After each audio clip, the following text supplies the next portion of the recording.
Welcome to Chinwag Tuesdays, your passport to a world of language and culture. Hi everyone, welcome to another episode of Chinwag Tuesdays. I'm Amanda and today's special guest is Matt. He's an Australian ESL teacher living in Japan. So thank you so much for being here, Matt. No worries. Thanks for having me. Can you tell us a bit about yourself? Why Japan? What inspired you to move there? All right. So there was no inspiration.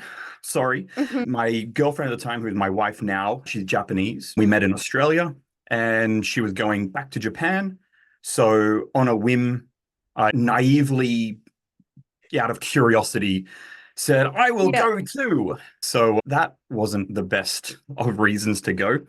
So yeah, we got there, lasted 6 months, came back to Australia, 6 months, went back to Japan for a year, back to Australia for a year, 2 years, 1 year, now 10 years. Wow. In Japan. Yeah, it was a process, not an inspiration. Yeah. Goal. Yeah. Okay. Yeah. Well, I don't know how much you know about me, but I have a kind of similar story. That's why I live in India. I moved here to get married. My husband's Indian. We didn't actually meet in Australia, though. We met here in India. I was on holidays. Oh, so you already won up on me then. Yeah. At least you went to the country. Yeah, true. Yes. Yeah. So that's the reason why I moved here. But tell me about the English side. Were you doing that in Australia first, or is that something that started in Japan? Yeah, so from the English teaching side, I've been tutoring English to Koreans actually since I was 19. Yeah, so I've always been in education and teaching. A lot of people generally go through full-time study, part-time job. I flipped it. I went full-time job, part-time study. Yeah, so I went through education, personal training, business development, and psychology in a nice bundle to prepare me for moving on in education or training field wherever I go. Yeah. Yeah. Okay. And so how long have you been teaching English for now in Japan? Has it been the 10 years that you've been there? Yeah, so I've been in total 13 and a half years I've been in Japan.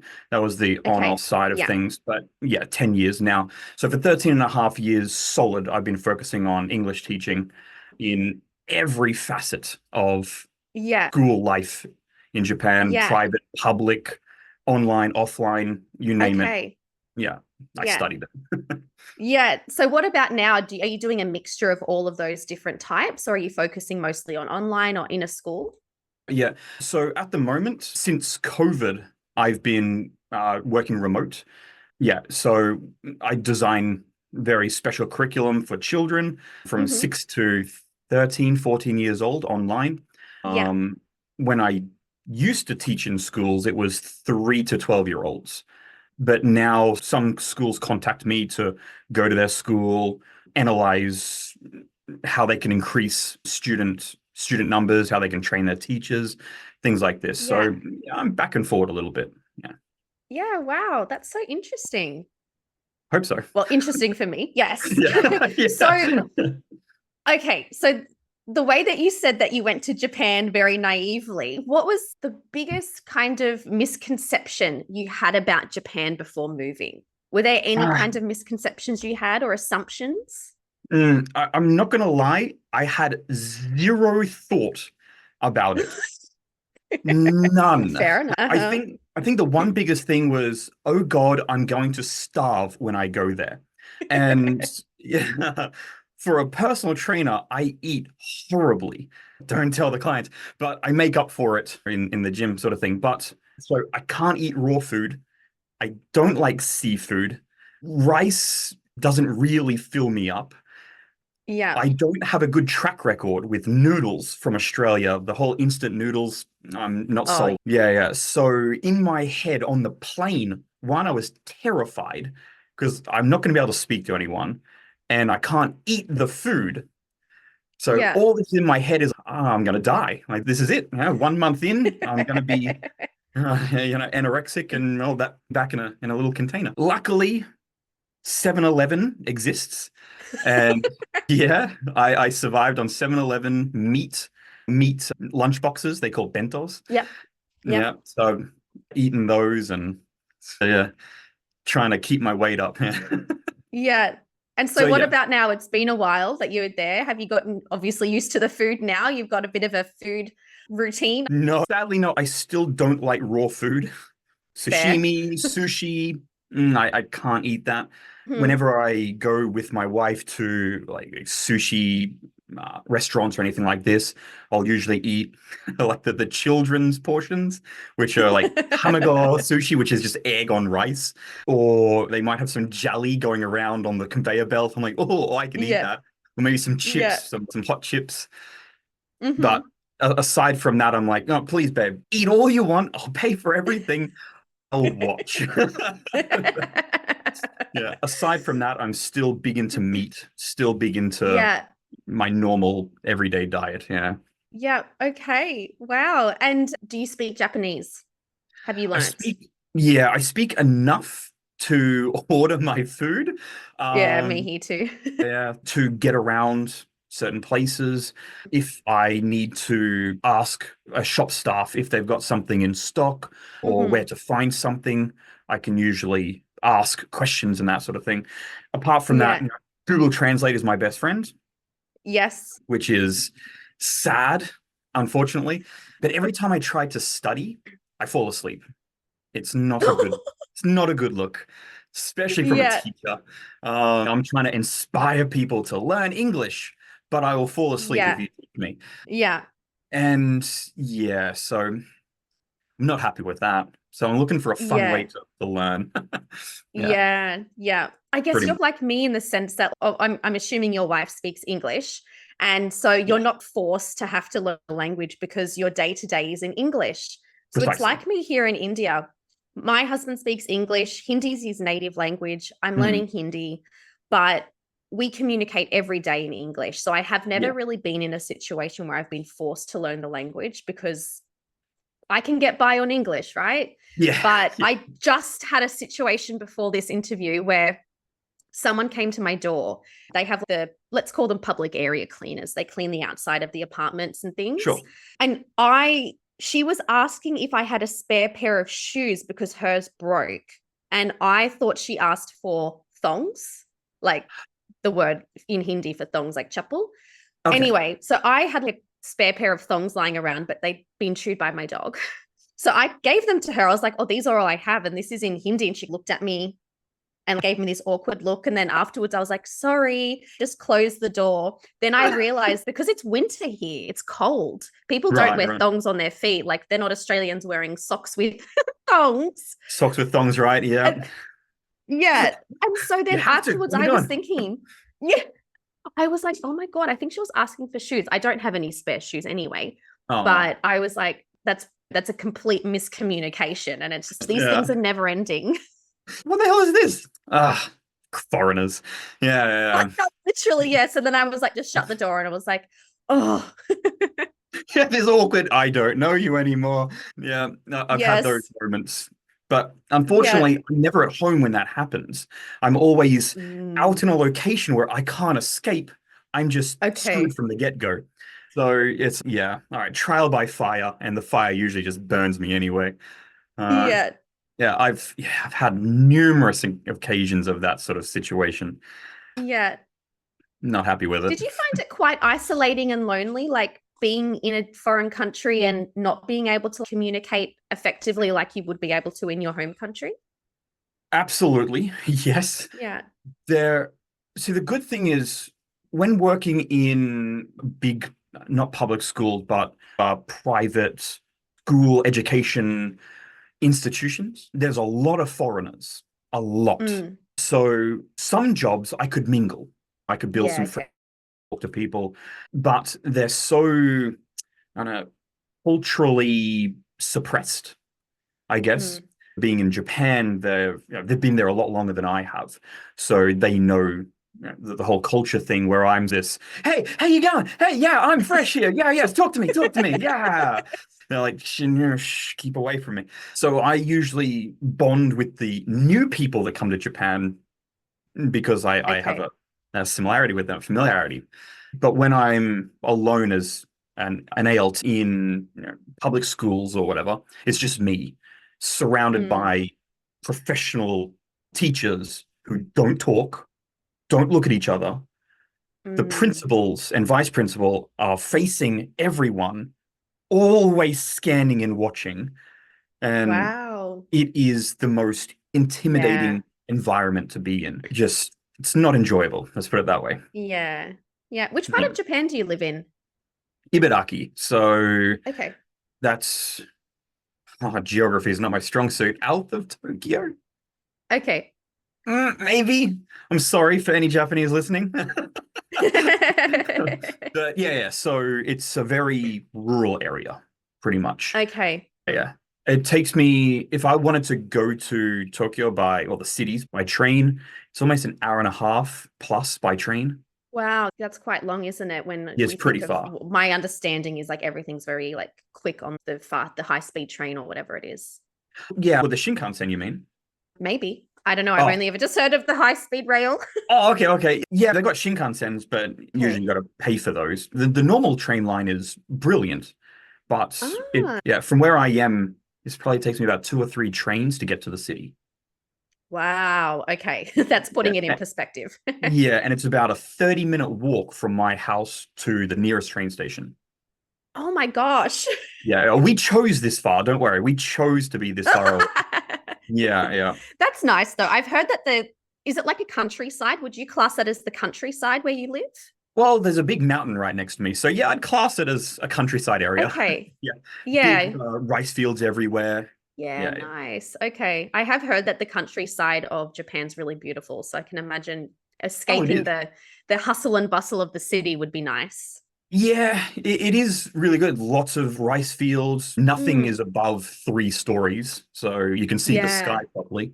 Yeah. But yeah, but the only annoying thing is the commute. So it's Yeah, really okay. good that I work from home, and so does my wife. So we don't have to Yeah. do that anymore. Yeah. And which Hmm. part of Australia are you from? From Brisbane in Queensland. Ah, okay. I'm not Yeah. from Brisbane, but I spent a lot of time there. I was there for 6 years before I moved to India. So it's like my second home. Mum and Where my are you from? brother are in Brisbane. I'm originally from Woolgoolga near Coffs Harbour, if you've heard of Coffs Harbour, Of course, I've heard of Coffs Harbour. Yes. the big Ah, banana.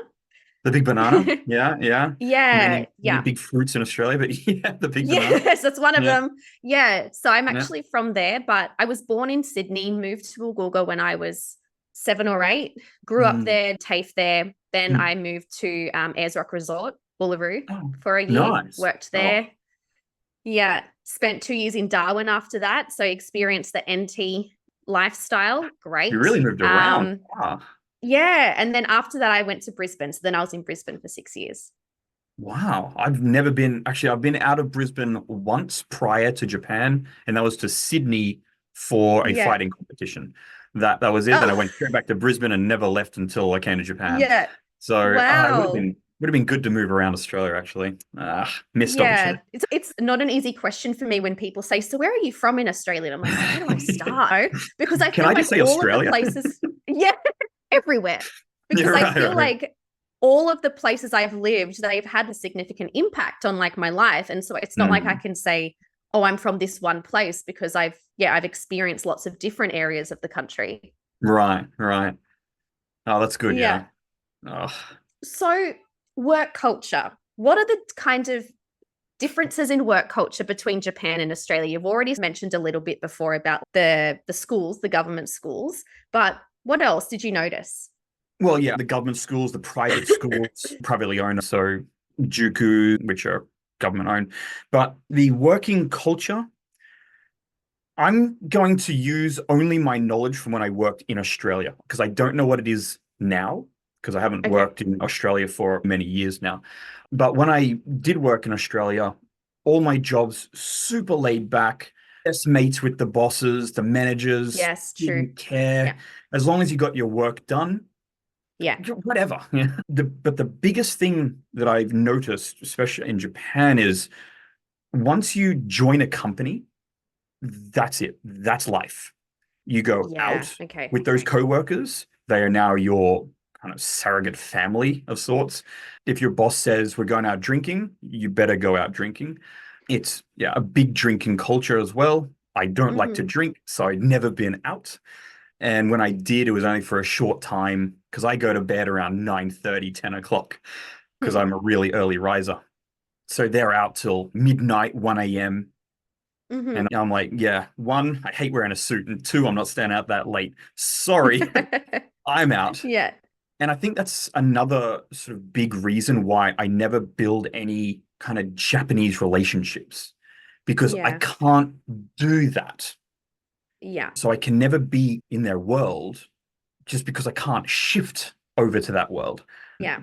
It's unfortunate. But yeah, I know a lot of people who do love the drinking scene, who do smoke, who do like to engage really late at night and things like this. And they've made Yeah. lots of Japanese friends and they've learned Japanese because of that. Yeah. So in a way, I'm envious of people who already have that Mhm. mindset and lifestyle, but I do what Yeah. I can. So yeah, Yeah. Yeah, that's exactly. the work life.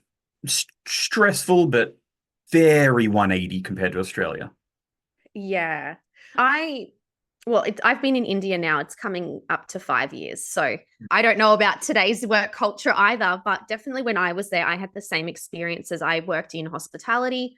I was in Mm. management in hotels. Then I shifted into insurance before I moved to India. So Oh wow. I was working for work cover. I don't know if you remember work cover, Work workers' cover, yeah, I compensation. do. Yeah, I was a Yeah. claims assessor for work cover. Oh wow, So okay. um same kind of thing. Like you were like friends with your boss. Like some people would call their boss mate. The bosses would call their subordinates mate. You'd go drinking with your bosses. Like Friday night drinks, you'd go drinking with your manager. Very chill. I suppose it's probably is like Japan by the sounds of it with the In that drinking way, side. yeah. Yeah. But yes, so very laid back. Again, as long as you got the work done, people most of Yeah. the time didn't really say too much depending on the industries. Right. Yeah. From what I was doing, I did a lot of construction because again, I did full time while I was studying, and the highest Mhm. paying jobs were construction and manual labor jobs. So Yes. I purposely Mhm. got into those so I Mhm. could earn as much money as possible because I hate debt. So I got rid of any loans as quick as possible just by doing that. And yeah, it was basically once you're outside of your job, that Mhm. didn't exist anymore. Yes. That wasn't Yes, even in your true. mind. Once you're Yeah. outside of work, hey, I'm free. I can do whatever I want. Yeah. But here, you're still held to your job standard. Yeah. If your job find out that you've done something wrong, then Mm. you're punished via your job, not Wow. just what you've done outside the job. Yeah, so Yeah. Okay. it's quite severe. Mm. There's the whole cultural thing, right? The whole don't bring shame to those, either your family or Okay. your work culture, this type. Yes. Yeah, so that's Okay. the biggest differences. Yeah. Yeah. Yeah. I was just going to ask something and I can't remember now, but it was on this same Sorry. topic. No, that's okay. No, not your fault. It's really interesting talking about these things. My gosh. But I don't have to Shit. deal with that anymore because I work from home. I work for myself. So yeah, I don't have to worry about the whole Yeah. hierarchy thing anymore. Yeah. Yeah. Yay. I escaped. I do remember it now, what I was going to say. Okay. Do you keep up to date with Australian news? Do you still read about Australian news or what's happening there? Yeah. So, did you hear about the latest changes, the latest laws coming in that your bosses basically you can, what am I trying to say? About working overtime or being contacted after work. So you won't be allowed to be Oh, you contacted by can't. your managers or bosses after work. So once you Yeah. clock off, that's it. Like you can I already actually thought like that was a report your thing. managers or it's now official. It's been passed and Oh, it's going to be made official law now. Yeah. oh wow. Yeah, because I read about that and I always thought that was already a thing, right? Yeah, I think it was like an unofficial thing that you don't really bug people on their days off unless you really have to. If it's someone's days off or on weekends, you just don't call them. But Yeah, now it's it's official now, right? I yeah. used to hang up on my managers all the time if they rang me on a weekend. I pick up, oh, how you going? It's like, do you know what time and what day it is? No. Not today. Not today. No, to be death if you did that here. In the Italians, I mean, the fact, yeah, I did read about that it's becoming a law that would never happen in Japan. You're on call or you're at work. That's Yes. what you do. So yeah, definitely that law is never passing. There's a lot of so-called black companies that, Okay. yeah, that deal with these sort of, they have problems. I don't have to get too much Okay. into that, but they Yeah. purposely do this sort of stuff to the employees and yeah, and they almost always get away with it. Oh, that's sadly. sad. It is. Yeah. It is. I know plenty of English teachers who work in those type of schools, those black schools, Mm. and they're just abused to the point of either quitting or just hating everything and going back to their country. Wow. But Yeah. it's just fortunate that one, I dodged those problems, but I also have the mindset that you talk to me badly, I'm just going to walk away from you. Yeah. I'm not going to accept that. So, Yeah. Which but would yeah, that's probably good. be a bit of a culture shock for Japanese too, because I feel like a lot of the Asian and Southeast Asian countries are very similar with this kind of work culture and mindset. It's very similar here in India too, in that Mm, they're very much used to like the hierarchical structure. So managers are like king or they're the boss, and then oh yeah. anyone under them, they have to be submissive. And I think that's what they're used to. And if you're not someone that is submissive by nature, that would come as a bit of a shock to them. Oh, you're absolutely Damn right. white person. Yeah. I've made so many enemies of managers just because I've questioned their methods. Yes. So Yeah. they'll Well, tell me you to can't do ask something. questions. Oh no, it doesn't matter how bad the idea is, you must do it. But I never Yeah. did because I know better. So when I Yeah. get told, hey, do this, or you should have done this, and I look and Yeah. I don't think so. I think you're wrong. Yeah. I think this would Yeah. be better because then this would be the result in which our Yeah. conclusion would be here. And Yeah. just walk off in a huff, and then they'd never Yeah. talk to me again. Mm. The silent treatment is really big. Oh, that's horrible. It's so That's childish. actually Yes. psychological abuse. Like it actually Oh, is.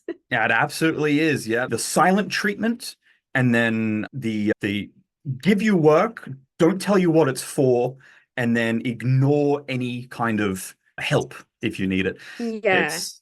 It's pretty blindsiding, that's for sure. Yeah. Well, it sounds like you've got a pretty good setup now being able to work from home and do things for yourself. It took me 10 years to figure out how to escape that, but yeah, definitely. Had to make sure I could What? figure out the system. Yeah, exactly. Yeah, you had to try and figure it out for yourself, but you got there. Oh, yeah, I had to. I would have gone insane otherwise. Well, look, this is actually one of the reasons why I never looked for a job with an Indian company once I got my permanent residency, because prior to that, I wasn't actually allowed to work on my visa. Oh, So I didn't work for a couple of years until I got my permanent residency. And when I was looking for work, I was very particular about the kind of work I wanted. For one, I wanted something flexible, online, things like that.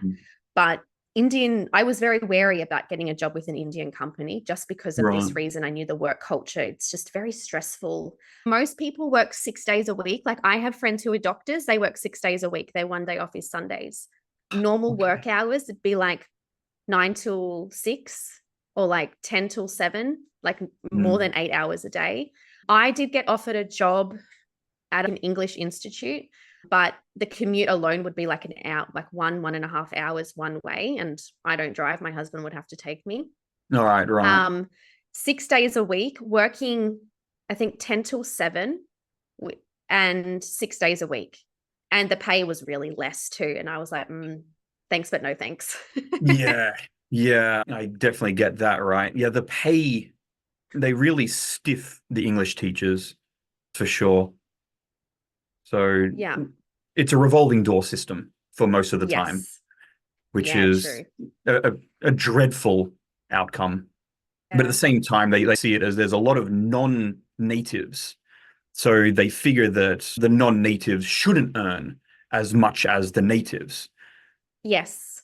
But It doesn't matter about their qualifications or experiences. Like they could be more qualified and have better experiences, but the fact that they're non-native cuts their pay in half, basically. Exactly. And because there's so many non-natives, it's now the standard to just bring everyone down. So yes, true. Doesn't matter, native, non-native, qualifications, no qualifications, you're all end of the last rung of the ladder. And if you don't pay attention, if you don't do what we tell you, there's no pay rises. It's pretty rough. Yeah. Yeah. Definitely get that. But India, I never thought the working culture was so stressful. True. Yeah. It's one of the reasons why a lot of Indians do try to go abroad, obviously Oh, because of the better pay and salary as well, but mm, just for the work-life balance and to right, right. get away from like the work culture here, because it is really, yeah, it's Mm, pretty bad. One of my friends, she's American, and she mm. worked for a company in New Delhi for a little while, mostly just because they offered her like a sponsored of her for her visa, so she was able to stay here, so she just took it. Okay. It was selling office chairs like this, but European style. And I think they just wanted a white person trying to sell them. She never sold a chair because they're so expensive.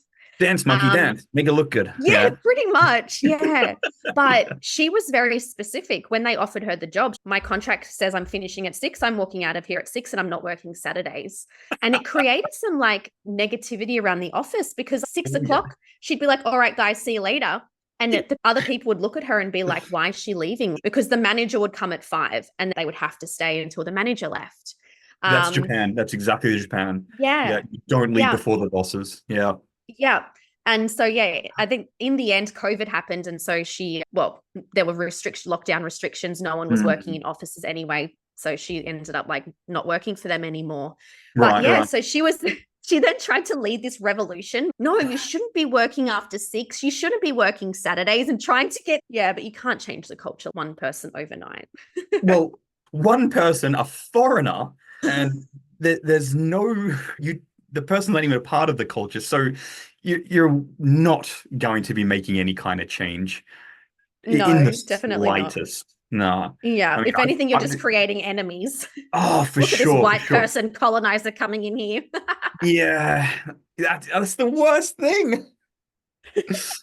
Yeah, I've been Yeah. trying to enact change in how English is taught in Japan, not with much luck. One good thing, good one step forward, 10 steps back, I see it as, is in Yeah. Tokyo, they've implemented a new test to get into, I think, university or high school. I forgot which one, but Mhm. it's an English speaking proficiency test. Okay. So it used to be a written proficiency test. Yes. But True. now you have to be able to speak at a certain amount of words, or you have to say Mhm. something in a specific way to pass the speaking proficiency test to get in. And I'm thinking, wow, so you're making kids hate writing. Now you're making kids hate speaking. Well done. Well done. Making my job incredibly hard here. Yeah. Because it's not a speaking proficiency test. The kids Mm. are going to be memorizing, forced memorization, so they can regurgitate this unlearnt speech that as soon Mhm. as they pass or fail, they're going to forget it instantly. Yeah. This is speaking. So it's like, all right, whatever. At least you've got speaking in it. It's better than Yeah. before. It's been one step Yeah. forward, 10 steps back. Exactly. Yeah. This makes my life harder. Yeah. And what do you miss about Australia? What do you miss most about Australia living so far away? So fortunately, I go back to Australia every year. So Great. I go back for about a week every Mhm. year. Yeah. Biggest thing I miss is the food. Everything is edible to me. So that is not a knock on Japanese food at all. Yeah. I'm glad people enjoy it. I just don't, sadly. But yeah, the food, being able to walk into a shop or a store or walk up to people and just engage. Yes. Just Yeah. talk. I'm the same with that one. Yeah. Yeah. Not have to think, all right. Ima nanji desu ka? Like, what time is it? All right. Never mind. So yeah. No Yeah. hesitation. I'm comfortable with just engaging with anyone. Yeah. If I have a problem, I can just straight up ask. That's really Mhm. the biggest thing, is just in social interaction. That's the key Yeah. factor. Yeah, I definitely relate to that one. So I moved here in June 2019. The following Mm. March, lockdowns happened. So I didn't go back for 3.5 years. And when I finally did go back, I think, well, one, I cried when the plane was landing because I was so happy. But even then, like, my dad picked me up and we went straight to the Bottle-O because I wanted Nice. Summersby cider because they don't sell cider here in India. So I just Ah, wanted to get cider. I right. got asked for ID and I could have cried again because I'm like, Mate, I am 32 and I'm getting asked for ID. This is great. Awesome, awesome. Yeah, that's not a thing here. If it comes up, if you buy alcohol, it'll pop Mhm. up on a screen with a little, like a touchpad. You just hit the OK yourself. You Okay. hit the OK, not the staff. I hit it. It's like, why am Yeah. I hitting it? You need to Yeah. verify. I don't need to verify. Yeah. So Pass yeah, the that's responsibility. yeah. It's such a good Samaritan system here. Like, yeah, Yes. don't break the rules. We trust you. It's like, so Yeah. yeah, no, it's cool about the whole ID thing. That's not going to happen to Yeah. me, So sadly. I went back for 5 weeks and it was, I think, a little bit too long going back for 5 weeks. I finally got used to Australian lifestyle and routine again, only then to come back to India and feel like I had to readjust to India a second time. So it was a Yeah. really hard adjustment period for me. Then I went back 9 months later because my brother got married. So I wasn't planning on doing a trip so soon, but after I booked my Christmas flights, then he got engaged and they booked their wedding. But I What? do ultimately want to be able to go back like once a year, even just 2 or 3 weeks. I feel like that's a nice amount of time to settle, see everyone, experience being back home again, and then to come back. Because this Yeah, time I went back for 3 weeks, didn't have any reverse culture shock, came back to India and it was pretty much fine. And it just was so much easier than the first that's time good. around. That's good. That's good. I absolutely agree. But I found that any longer than a week, and Mm, I start to acclimate too quickly to Australian yeah. culture. So 1 week just to go back, see my family, just Mhm. chill out, relax, go for a walk, no shoes, down to Woolies, get some junk food, come back, pig out, go Yes. down. Because I usually go to the Brisbane city. I'll go for a walk to the botanical gardens, sit by the Oh, water, nice. just Yeah. watch the boats go up and down the river. And yeah, then after a Mhm. week, come back. And it's just enough Yeah. for me to recharge, get back into it again. Yeah. Yeah. How long does it take to get from Japan back to Brisbane? Do you have to stop over somewhere or are there direct flights? So before it was Narita to Gold Coast, and that was 9 hours. Okay. Yeah. Okay.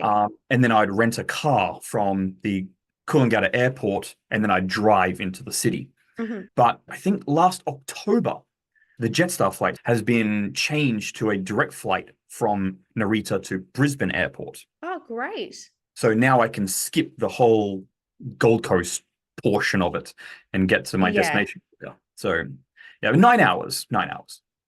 And so from where you live now to the airport, how long is that? Like, how far away is that? Oh, almost 2 hours. Okay. Almost. Yeah. Yeah. That's two trains Mm. and the airport train, Okay. Yeah. yeah, to get me there. And then it's a maze to walk all the Yeah. way to it's almost about 2 or 3 Ks walk. It's a Oh my long gosh. walk from the station to where I have to go at the international airport section. Wow. It's a Okay. Yeah. long walk, yeah. And the crazy thing is it's joined. The Yeah. airport and the station are joined, and it's still that long of a walk. Oh my gosh. That's Oh yeah. crazy. It takes me a good 20, 30 minutes to walk it. I bet. Yeah, Yeah. it's insanely far. Yeah. Yeah. But yeah. For me, it's easily 2 days travel for me. So where I What? where I I live don't in feel so India, I bad live now. in a city called I live in a city called Chandigarh, which Oh, has an airport, but my flight is out of New Delhi. So I'd have to go from Chandigarh to New Delhi, but there's never any flights that line up conveniently to go from Chandigarh, Delhi, then Delhi to Australia. And it's usually a bit more expensive. So what my husband and I normally do is, because I've just gone back the 2 times myself, so he comes to Delhi with me. We'll I think the first time we went by taxi, it's not that expensive, like $50 or something, oh, but that's it right. takes about 4 or 5 hours to drive from my city to Delhi. And then we have to stay a night in Delhi. And then because it depending on my flight time, then I fly Mm, from Delhi to Brisbane via Singapore. So I have to stop in Singapore. The last time we took the train, so we took the train from here to Delhi, which was just a 3-hour train trip. So that was mm. okay. stayed a night again in Delhi, and then left the next day. Wow. Depending on how long my stay over is in Singapore, the first time I went back, it was 6 hours. Last time it was 5 hours. Right. So yeah, it can take me up to, I could be from door to door, from leaving my house here to getting back to Brisbane. It's easily like almost 2 days. So that's usually why I think 3 weeks is a nice time for me. I feel like that's enough time to get over the jet lag of traveling, see friends, and then not get too used to Australian life and culture, and then come back. That makes sense. You're using up 4 days in travel. So yeah, that does make sense that you want to, technically it's a week and a half that you're spending in Australia, really. Yeah. If you've got your 2 days side by side, you've got your week and a half. So it's pretty close to what I do too. Wow. Yeah. All my flights to Australia, night flights. And all my flights to Japan are morning flights, day flights. Okay. Yeah. Yeah. So I don't lose anything really. Yeah. But yeah, 4 days, that's intense. Yeah, it's a lot. No offense, but I'm glad that's you and not me. Yeah. So the last couple of times my flight from Singapore to Brisbane has been the night flight. So I leave India in the day, and then it's the night flight. I get into Brisbane like I think 7 or 8 in the morning, depending if I'm on the 5 or 6 hour stopover. But How I long quite is like that. Delhi to Singapore is about 5.5 hours, and then Singapore to Brisbane's about 8. Okay. All right. Yeah. Yeah. I can't sit it's pretty long. it's pretty rough. Wow. I don't think I could do that. Just 9 hours that's my limit. Like I start fidgeting and I'm not good with sitting. That's why I actually don't mind having, the 6 hour layover was definitely too long, but the 5 hour layover, it actually wasn't too bad. It gave me time to stretch my legs, walk around, have something to eat, relax, and then go and board for the next flight. And then it was nighttime and then I just slept. So that wasn't too bad because I don't mind the walk around. Right. Yeah. I get impatient. Like I'm like, I would rather just be there. So if something's a little more expensive and gets me there faster, I value time. I don't value money. So if something's going to get me there to my destination as soon as possible, what's that? 200 extra dollars? Yeah, all right, get me there. Done and done. I don't want to think about it. Yeah, fair enough. Yeah. They do have direct flights from Delhi to Melbourne, but then I would still have to get a flight from Melbourne to Brisbane. And I would rather do the changeover in Singapore where I don't have to collect my bags and check them back in. Whereas if I flew Delhi to Melbourne, I'd have to check my bag, collect my bags, check them back in for the Brisbane flight, do immigration in Melbourne. I would rather just not have to worry about that and just do the change in Singapore and go straight into Brisbane. That's where we differ. I have a no check-in, 0 check-in. Everything's in a backpack. Love it. Yeah, I guess that's... For 1 week, you wouldn't need much. Not at all. Well, to be fair, I don't even take clothes. I buy them when I get there. Oh, fair enough. Yeah, I just take maybe 1 or 2 change of clothes just in case an emergency happens or I soil myself for some reason. And then, I just go shopping. I go to Target or something, grab some cheap clothes just to wear around. Then when I'm heading back home, I toss them in the bin, come back home. Oh my gosh. You should donate them to Vinnie's. I sometimes do. If I ever come across Salvation Army sort of bins or anything, I sometimes do. But usually I get back. All right, time to get ready. Okay. No real option. Yeah. But I just pack the bare essentials. I know my apartment. The apartments I get are usually fully furnished. Good. That's a nice idea. Yeah. Cooking, everything I do in the apartment, it's got full ovens, microwaves, everything I need. So I just do everything for myself for the week. And then I just take my backpack and head back home. Oh, that's great. See, I'm definitely an overpacker. It's something my family always laugh about. Is that I'm always the overpacker. Yeah. So, yes, complete opposites on that front. My wife wonders how I survive. It's like, what do you mean? How do I survive? It's not the outback. We've got to manage. It's a capital city. Exactly. See this piece of plastic? This gets me things. So yes. All right, we'll start finishing up. But any advice for anyone wanting to move abroad? Maybe things that you wish that you thought about before you moved? Yeah, yeah. Do your due diligence. Do your research. Whatever country you decide you want to go to, find something you like about it first. Mm-hmm. That's the biggest thing. You need to enjoy it. If you don't Yeah. enjoy it and just go there for the sake of going there, a holiday, fine. I usually tell people if you're going to go to Japan, go for a holiday, but don't Mm-hmm. live there immediately. Yeah. Get used to it, start to enjoy it. A lot of people are really into anime and comics and things like this, manga, and then they want to come to Japan. Fine, you've got something Mm-hmm. you enjoy about it. I didn't have any of that. I had my wife, Yeah. that was the end of the story. So yeah, find something you enjoy about it, study up on it, research it. Do you Mm-hmm. really want to go there short term, 1 month, maybe? See what the working life is like. Because you might be able to Yeah. live there, but might not be able to work there. Yeah, And if you true. can't work, you can't get any money, you can't live. Well, what good are you to that country, right? Yeah.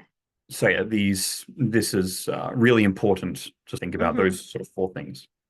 Yeah. Yeah. I have another YouTube channel about my life in India, and I do a similar series where I interview foreigners in India and talk about their experiences. And the last question is very similar. What advice would you give to people wanting to move to India, short or long term? Mm. Every single interview I've done has said go to India first for a holiday before you move there. And it's so important because I came to India 5 times before I moved here. I Well, visited 5 times. well, And I okay. still struggled with the adjustment of moving here. And that was even having that prior experience of being on holidays, because being on holidays and living in a country are two very different things. And I was not prepared Yeah. for that. No one had told me that before. So, Mm. yes, definitely go somewhere on holiday first and then see whether it's something that you can do long term. Yeah, yeah. Well, not just that, but as you said it perfectly there, you went on a holiday, but it didn't prepare you for living there. So Yeah. once you're there on a holiday, see if you're actually capable of applying, like seeing what jobs you could possibly do. Because if you can't find anything while you're there for a month, you're going to Mm-hmm. struggle if you decide to go and live there.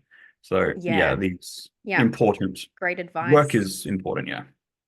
Definitely, yes. As I said earlier, I wasn't allowed to work because of visa restrictions. So Mm, at mm. first, I thought it was going to be great. In Australia, we start working really young, like 14 or 15 part-time jobs. So Yep. I That did the was same. 12. Yeah, yeah. I started working at 14. So by the Mm. time I moved to India, I was 29. I'd been working like half of my life. So I was Right. thinking Right. like, yeah, I'm just going to take a break. I'm not going to work and it's going to be great. Like I was bored after God knows how long. It was Oh, hard. there's nothing to do. Exactly. And then the pandemic happened as well. So first we were Yeah. like, we're going to travel, we're going to see India, it's going to be great. We got married in November, and then December the virus started to spread, and then India was locked Mm. down in March. Gosh. So that was like literally the first 3 years of marriage were in a pandemic. So we're only just now starting to get out and travel a little bit, but yeah, I Really? couldn't Wow. Just work. now. Well, actually no, because I went to Australia a year ago, but yeah, probably the last year we've been doing more traveling. Right. Before Right. that, it was a bit hard because India was still pretty bad with the conditions and the Mm. restrictions. Mm. Also, in between that time, I started working. So it was hard for me to try and arrange time off, even though I work for myself, but trying to put that time aside to try and travel and go away. But yeah, Mm. Wow. Interesting. Yeah. Japan's been open for a little while now. yeah. People just got sick and tired of the restrictions. No, not doing it now. And they Yes, just do that's kind of whatever what they happened want. here. Yeah, exactly. I think when the restrictions started to ease, my mum actually came to visit me. So that was in May Oh, 2022. And right. then December of that year, I went to Australia. And Mm. then last year, I went back to Australia again. So I was in Australia twice last year, like Right. January and then September. In Yeah. between that, we went away to the mountains a little bit, but we haven't done like extensive traveling around India because I did 2 Australia trips. Right. Right. So Yeah. yeah, and because I hadn't been working, I didn't have any savings. I didn't have any money because I didn't work for so many years here. So I used my Ah. savings I came here with. Yeah. Right, right. That's the other thing. Yeah, we've got money tied up in Australia, the Australian banks. The interest rates are much better in Australia. So Yeah. we can earn a lot more money in Australia and Japan. So it just works out better. Yeah, that's where the direction I'm heading at the moment. But I've really only started like this. I've been working maybe full time as an ESL teacher for a bit over a year. So it's really Oh. only been the last year that I've been like hustling and getting stuff together and getting myself sorted. So Fair another enough, reason fair why we enough. couldn't travel is because we didn't have the money to be able to do it. Yeah. Yeah, So, half your but luck. it's looking up. All right. Well, thank you so much for joining me today, Matt. Is there anything else that you wanted to share before we finish up? No, I think we hit a lot of nails on the head. I think I articulated myself reasonably well with your questions. Yeah, thanks for Yeah. having me. I appreciate your having me on your show, Amanda. It was fun. Yeah, thank you so much. Well, maybe we can do it again if people enjoy listening to the two Aussies having a chit chat or a chin wag. Yeah, no worries. If they can put up with me, no worries. All right, thank you so much. No worries. Thank you, Amanda.